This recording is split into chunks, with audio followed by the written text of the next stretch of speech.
ഇവിടെ നമ്മുടെ പശ്ചാത്തല സൗകര്യ രംഗം കേരളത്തിൻ്റെ ഒരു നാടെന്ന നിലക്കുള്ള പുരോഗതി ഏറ്റവുമധികം തടസ്സപ്പെട്ട കാലമായിരുന്നു അത്. നമ്മുടെ നാട്ടിൽ എവിടെ നോക്കിയാലും നേരെ ചൊവ്വേ സഞ്ചരിക്കാൻ പറ്റാത്ത അവസ്ഥ. എന്തിനധികം പറയുന്നു, മറ്റെല്ലായിടങ്ങളിലും നല്ല രീതിയിൽ നടപ്പാക്കപ്പെട്ട നാഷണൽ ഹൈവേ പോലും നമ്മുടെ കേരളത്തിൽ യാഥാർത്ഥ്യമായില്ല. കേരളത്തിൽ നടപ്പാക്കേണ്ട ഒട്ടേറെ പദ്ധതികൾ നടപ്പാക്കാൻ തയ്യാറായില്ല. നാടും നാട്ടുകാരും നിരാശയിലായി. എൻ്റെ നാടിങ്ങനെയായിപ്പോയി, ഇതിൽ നിന്ന് ഇനി മാറ്റമുണ്ടാവില്ല, ആർക്കും ഇതിനെ മാറ്റിമറിക്കാനാകില്ല എന്നെല്ലാമുള്ള ശാപവചനങ്ങൾ പലരും ഉരുവിടുന്ന ഘട്ടം.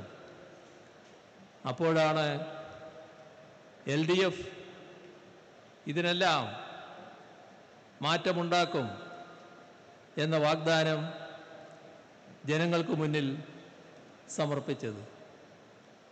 2016 അധികാരത്തിൽ വന്ന LDF സർക്കാർ കാണുന്ന കാഴ്ച, നമ്മുടെ സംസ്ഥാനത്ത് നാഷണൽ ഹൈവേ അതോറിറ്റിക്കാർ സംസ്ഥാനം വിട്ടുപോയിരിക്കുന്നു. അപ്പോൾ കാരണം പരിശോധിച്ചപ്പോൾ നാഷണൽ ഹൈവേ അതോറിറ്റിയുടെ വികസനത്തിന് വേണ്ടി പല ശ്രമങ്ങൾ സർക്കാരിൻ്റെ ഉന്നതരുമായി ബന്ധപ്പെട്ടവർ നടത്തിയതാണ്. അക്കാര്യത്തിലൊരു പുരോഗതിയും ഉണ്ടായില്ല. നമുക്കെല്ലാം ഓർമ്മയുള്ള കാര്യമാണ് അതുമായി ബന്ധപ്പെട്ട് ഉയർന്നു വന്ന അനാവശ്യമായ ഒട്ടേറെ തർക്കങ്ങൾ. സാധാരണ നിലയിൽ ഒരു പദ്ധതി നാടിനു വേണ്ടിയുള്ളതാണെന്ന് കണ്ട് പദ്ധതി നടപ്പിലാക്കാൻ വേണ്ട നിലപാടാണ് സംസ്ഥാന സർക്കാർ സ്വീകരിക്കേണ്ടത്.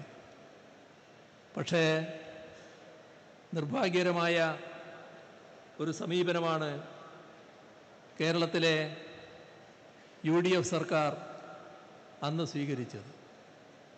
അതിൻ്റെ ഭാഗമായി പദ്ധതി തടയപ്പെട്ടു.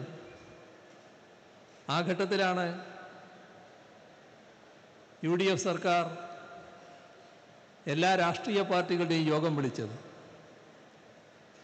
എത്ര വീതിയിൽ നാഷണൽ ഹൈവേ വേണം എന്ന കാര്യത്തിൽ അഭിപ്രായം രേഖപ്പെടുത്താനാണ് യോഗം. ആ യോഗം ഏകണ്ഠമായി തീരുമാനിച്ചു 45 മീറ്റർ വീതിയിൽ 45 മീറ്റർ എങ്കിലും വീതിയിലുള്ള നാഷണൽ ഹൈവേ ആണ് കേരളത്തിൽ വേണ്ടത്. എന്ന് പറഞ്ഞാൽ ഗവൺമെൻറ്റിന് സർവ്വാധികാരം കൊടുക്കുകയാണ് നാട്. പക്ഷേ ഗവൺമെൻറ് എന്നിട്ടും അനങ്ങിയില്ല. ഇവിടെ ശ്രദ്ധിക്കേണ്ട കാര്യം, നാഷണൽ ഹൈവേ വികസനത്തിന് സാധാരണ നിരക്ക് സംസ്ഥാന സർക്കാരിന് മറ്റ് ചെലവുകളൊന്നുമില്ല. സംസ്ഥാന സർക്കാർ ആകെ ചെയ്യേണ്ട കാര്യം അതിനാവശ്യമായ ഭൂമി എടുത്തു കൊടുക്കലാണ്. ആ ഭൂമി എടുത്തു കൊടുക്കുന്നതിനാണ് തടസ്സം നിന്നത്. നമ്മുടെ കേരളത്തിൻ്റെ നാഷണൽ ഹൈവേ വികസനം പൂർണ്ണമായി തടയപ്പെട്ടു. കൂടെ ഇരിക്കുന്ന ചിലർ ഭൂമി എടുക്കാൻ പാടില്ല എന്ന് പറഞ്ഞപ്പോൾ അതിൻ്റെ കൂടെ നിൽക്കുന്ന ഒരു സർക്കാരായത് മാറി. 2016 LDF സർക്കാർ നാഷണൽ ഹൈവേ അതോറിറ്റിയെ തിരികെ വിളിച്ചു. നാഷണൽ ഹൈവേയുടെ പ്രവൃത്തി ആരംഭിക്കുന്നതിനെക്കുറിച്ചുള്ള ആലോചനയിലേക്ക് കടന്നു. അപ്പോൾ നാഷണൽ ഹൈവേ അതോറിറ്റി പറഞ്ഞു, കേരളത്തിലെ വലിയ വിലയാണ് ഭൂമിക്ക്, ഞങ്ങൾക്ക് അത്രയും വില കൊടുത്ത് ഭൂമി എടുക്കാൻ പറ്റില്ല, സംസ്ഥാന സർക്കാർ എടുത്തു തരണം. തർക്കമായി. എന്താ കാര്യം? രാജ്യത്തെവിടെയും സംസ്ഥാന സർക്കാർ നാഷണൽ ഹൈവേക്ക് ഭൂമിയെടുക്കാൻ വേണ്ടി ചില്ലിക്കാശ് ചെലവിട്ടിയ അനുഭവമില്ല. അതുകൊണ്ട് തന്നെ അത് ന്യായമല്ല എന്ന നിലപാട് നമ്മൾ സ്വീകരിച്ചു. വലിയ തർക്കമായി. പക്ഷേ നാം ഒരു ഗതികേടിലായിരുന്നു. ആ ഗതികേട് മറ്റൊന്നുമല്ല, മറ്റെല്ലായിടങ്ങളിലും നാഷണൽ ഹൈവേ യാഥാർത്ഥ്യമായി നല്ല റോഡുകൾ, നമുക്ക് മാത്രം ഗ്രാമീണ റോഡിനേക്കാളും മോശമായ നാഷണൽ ഹൈവേ. ഈ സ്ഥലമേറ്റെടുത്ത് കൊടുക്കാത്തതിൻ്റെ ഭാഗമായി കൂടുതൽ പണം ചെലവിടാൻ നാഷണൽ ഹൈവേ തയ്യാറുമില്ല. അങ്ങനെയൊരു സാഹചര്യം. അപ്പോൾ നമ്മുടെ നാടിൻ്റെ ഗതാഗത സൗകര്യത്തിനും പൊതുവായ വികസനത്തിനും നാഷണൽ ഹൈവേ വികസിക്കേണ്ടത് ഒഴിച്ചുകൂടാത്ത ആവശ്യമായിരുന്നു. അത് വെച്ചുകൊണ്ട് നാം ഒരു ഗതികെട്ട സമീപനത്തിലെത്തി.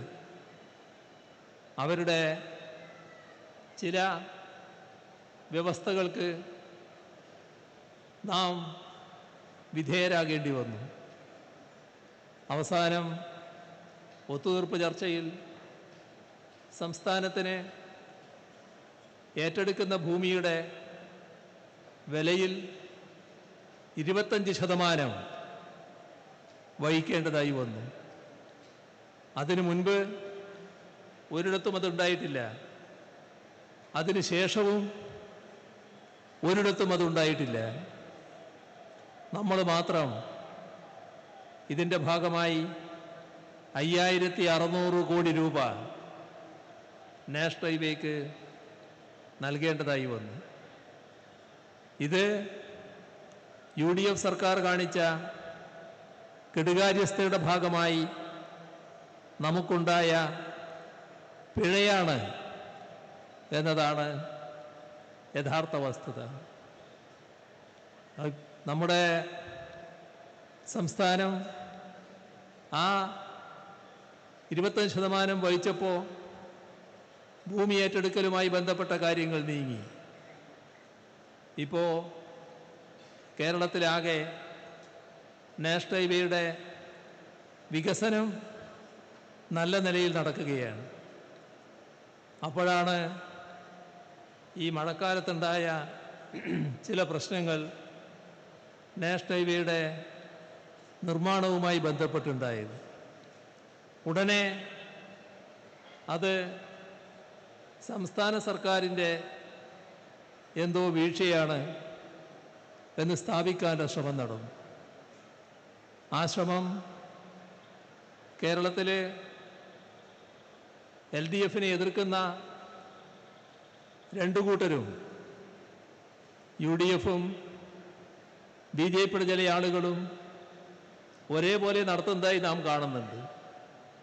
എത്ര പരിഹാസ്യമായ നിലയാണെന്ന് നോക്കണം. ഒരു കാര്യത്തിൽ ഞങ്ങൾക്ക് അഭിമാനമുണ്ട്.